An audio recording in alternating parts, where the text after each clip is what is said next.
Hello everyone, welcome to update by Aniket YouTube channel. दोस्तों, central bank of India CBI की तरफ से होने वाले सब स्टाफ 2024 के एग्जाम के लिए मैं इंग्लिश के अंदर पार्ट नंबर 3 लाया हूं। प्रीवियस ईयर बेस्ड और ऑल इंपॉर्टेंट क्वेश्चन की ये सीरीज है। इससे पहले मैंने 2 पार्ट बना दिए हैं। अगर आपने उन्हें अभी तक नहीं देखा तो आप उन्हें भी देख लेना। फर्स्ट पॉइंट, ये PYQ है, यानी कि प्रीवियस ईयर क्वेश्चंस है। सेकंड पॉइंट, इंग्लिश में आपके सिर्फ 10 क्वेश्चंस आएंगे और 10 में से 10 आप कर लेंगे। इस तरह से मैं आपको सारे क्वेश्चन करा दूंगा। एंड थर्ड पॉइंट, सब्सक्राइब नहीं किया तो सब्सक्राइब कर लेना। चलिए शुरू करते हैं। फर्स्ट पॉइंट ये है, इसके अंदर आपको एरर फाइंड करनी है। अगर आपको लगता है कि पार्ट ए के अंदर एरर है तो आप ए ऑप्शन चूज करना, बी के अंदर तो बी चूज करना। सिमिलरली अगर आपको लगता है कि सी पार्ट में एरर है तो सी चूज करना। और ऐसी तरह से अगर आपको लगता है कि पार्ट डी के अंदर एरर है तो डी आंसर चूज करना। और अगर आपको लगता है कि किसी भी सेंटेंस के अंदर कहीं भी एरर नहीं है तो पार्ट ई चूज करना। एक बार आप स्क्रीन को पॉज करो और आप देखिए कि कौन से पार्ट में एरर है। चलिए मैं बताता हूं। सेंटेंस है, each of the boys have completed assignment, यानी कि सभी लड़के अपने असाइनमेंट को कंप्लीट करके लाना था। अगर आपको लगता है कि इसके अंदर नो एरर है तो आपको ई पार्ट चूज करना चाहिए। सबसे पहले तो अपन रूल्स वाइज पढ़ते हैं।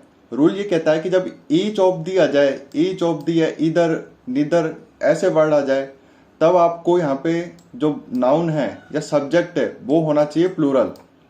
तो क्या ये प्लूरल है? आप बोलोगे हाँ भाई ये बॉयज प्लूरल है। लेकिन अगर ऐसा है तो फिर वर्ब जो है वो सिंगुलर आनी चाहिए। तो आप देखिए यहाँ पे वर्ब कौन सी और वर्ब सिंगुलर है क्या, ये खुद से पता करिए आप। चलिए मैं बताता हूँ। यहाँ पे देखो वर्ब कौन सी है, यहाँ पे हैव वर्ब है। तो ये क्या है, वर्ब सिंगुलर है कि प्लूरल है? आप बोलोगे भाई प्लूरल है ये, लेकिन यहाँ पे सिंगुलर आनी चाहिए थी। तो कौन से पार्ट में रह रहा है? बी पार्ट में रह रहा है। तो option number B is a right answer. देखो दोबारा से देख लो एक बार रूल, अगर नहीं समझ में आया तो। जब भी ईच इधर नीदर इस तरह से वर्ड आ जाए, प्लस फिर ऑफ प्लस नाउन आनी चाहिए, प्लूरल होनी चाहिए। और उसके बाद वर्ब सिंगुलर आनी चाहिए। और उसके बाद फिर प्रोनाउन एडजेक्टिव जो भी आता है सेंटेंस के अंदर वो तो आएगा ही आएगा। तो इस रूल को आप नोट कर लो। क्वेश्चन नंबर 2, ये भी एरर से रिलेटेड क्वेश्चन है। चलिए एक बार स्क्रीन को पॉज करो और आप देखिए कि कौन से पार्ट में एरर है। चलिए मैं बताता हूं। क्वेश्चन नंबर 2 के अंदर सेंटेंस है, between you and I Kishan is very rude. ये कुछ 2 लड़के आपस में बात कर रहे हैं कि ये तेरी और मेरी बीच की बात है, किशन वेरी रूड है, किशन का स्वभाव बहुत खराब है। तो इसमें देखिए रूल ये कहता है कि जब भी बिटवीन आ जाए, जब भी बिटवीन वर्ड आ जाए तो बिटवीन के साथ हमेशा ऑब्जेक्टिव केस यूज करना है। तो अब देखिए ये तो बिटवीन हो गया कंजक्शन, और यू जो है यहाँ पे ये ऑब्जेक्ट है, ऑब्जेक्टिव केस में यूज हो रहा है, ठीक है। एंड यहाँ पे क्या है, एंड 2 वर्ड को जोड़ रहा है इसलिए कंजक्शन हो गया। और आई क्या है, आई यहाँ पे सब्जेक्ट बन रहा है। तो मैंने क्या बताया अभी, ऑब्जेक्ट की तरह व्यवहार करना है, ऑब्जेक्ट की तरह बिहेव करना चाहिए। तो आई नहीं, यहाँ पे आई की जगह यहाँ पे क्या आना चाहिए? पहले बात तो ये कि यहाँ पे एरर किस पार्ट में है, बी पार्ट में है। तो option number B is right answer, ठीक है। अब यहाँ पे आई की जगह क्या आएगा? आई की जगह आ जाएगा अस। क्यों? क्योंकि अस ऑब्जेक्टिव केस है, अपन को ऑब्जेक्टिव केस बनाना है, ना कि सब्जेक्टिव केस। ये देख लो रूल एक बार। यूज ऑब्जेक्टिव केस बिटवीन के साथ, विद के साथ, बी साइड्स के साथ, इंक्लूडिंग के साथ, बट, लाइक, अनलाइक, ये ऐसे वर्ड है जिनके साथ हमेशा ऑब्जेक्टिव केस यूज होएगा। इसे भी आप नोट कर लो, कॉपी पेन लेके बैठा करो। क्वेश्चन नंबर 3, यह है आपके टेंस से एरर। फिलिंग द ब्लैंक्स है, filling the blanks with the most appropriate word from the options given below. Dash I help you sir, question mark है। फिर अब बताइए ऑप्शन नंबर बिल आएगा, आर, सेल, वाज या had? कौन सा option एकदम सटीक बैठ रहा है यहाँ पे, कौन सा ऑप्शन एकदम अप्रोप्रिएट है? चलिए मैं बताता हूँ। यहाँ पे देखो आप लोग करे होंगे या तो विल या करे होंगे सेल। आपको ये पता है आर तो आएगा नहीं, तो ये तो ऑप्शन हटा दो। क्या वाज आएगा? नहीं आएगा, क्योंकि वाज सिंगुलर के साथ आता है, इसको भी हटा दो। हैड भी नहीं आएगा। अब देखो माजला ये है कि या तो विल आएगा या सेल आएगा। तो जब भी आई और वी ये दोनों दिख जाए ना आपको, तो आई और वी के साथ हमेशा यूज होता है सेल। आपको सुनने या फिर दिखने में अच्छा नहीं लगेगा, क्योंकि आप हमेशा विल आई बोलते हुए आ रहे हो, आई के साथ हमेशा विल यूज करते हुए आ रहे हो, लेकिन ये एक तरीके से ग्रामर के रूप से गलत है। तो हमेशा आई और वी के साथ सेल यूज होता है और बाकी के साथ विल यूज होता है। तो यहाँ पे ये राइट आंसर हो जाएगा क्वेश्चन नंबर 3 का option number C, shall. Shall I help you sir, ये देख लो, ये भी नोट कर लो। आई वी के साथ हमेशा सेल आएगा जैसे कि मैंने बताया, एंड बाकी के साथ you he see it they के साथ विल आएगा। क्वेश्चन नंबर 4, बताइए, स्क्रीन पॉज करिए। ये है आपके प्रीपोजिशन से एरर। दोस्तों आपको ये वीडियोस कैसे लग रही है वो भी आप कमेंट सेक्शन में बता दिया करो। The cost should be shared equally dash the three. The cost should be share equally the three. And आएगा, बी साइड्स आएगा, बिटवीन आएगा, एमंग आएगा या नन ऑफ दीज आएगा? क्या आएगा इस डैश के अंदर? देखो रूल ये कहता है, आपको साथ ही साथ रूल भी बताते चलता हूँ। इसके अंदर एंड तो नहीं आएगा बिल्कुल भी, आपको भी नहीं लग रहा होगा कि एंड आएगा। जो एंड वाले बच्चे हैं वो तो गलत है एकदम।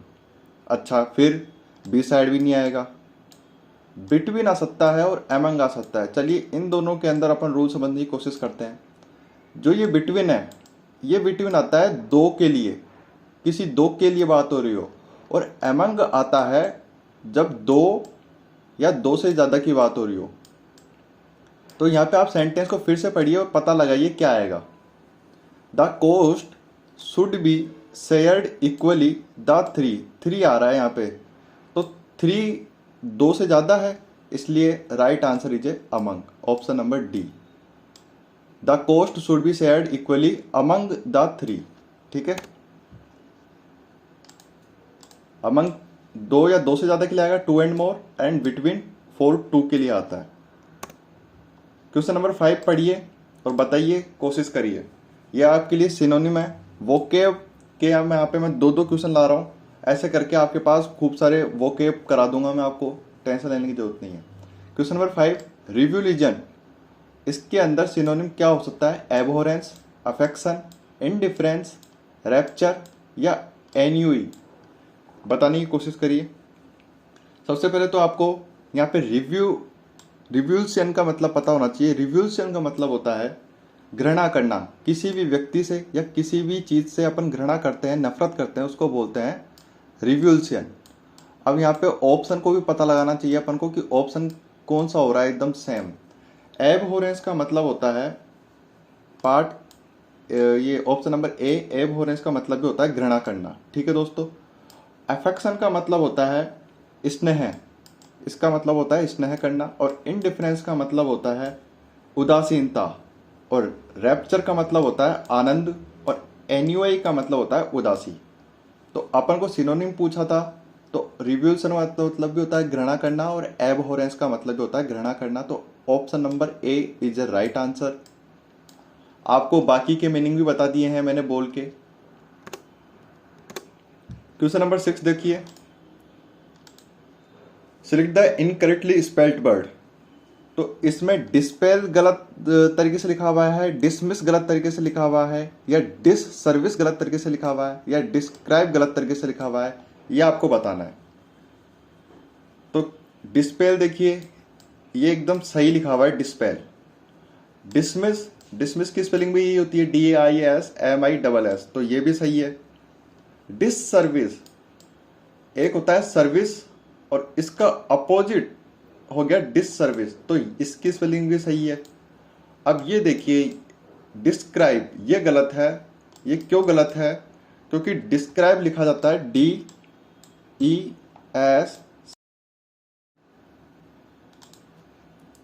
तो इसके अंदर आंसर हो जाएगा आपके ऑप्शन नंबर डी। आपको स्पेलिंग बता दी है, इस तरह से लिखना है DESCRIBE। ये आपकी करेक्ट स्पेलिंग होती है, ना कि DISCRIBE।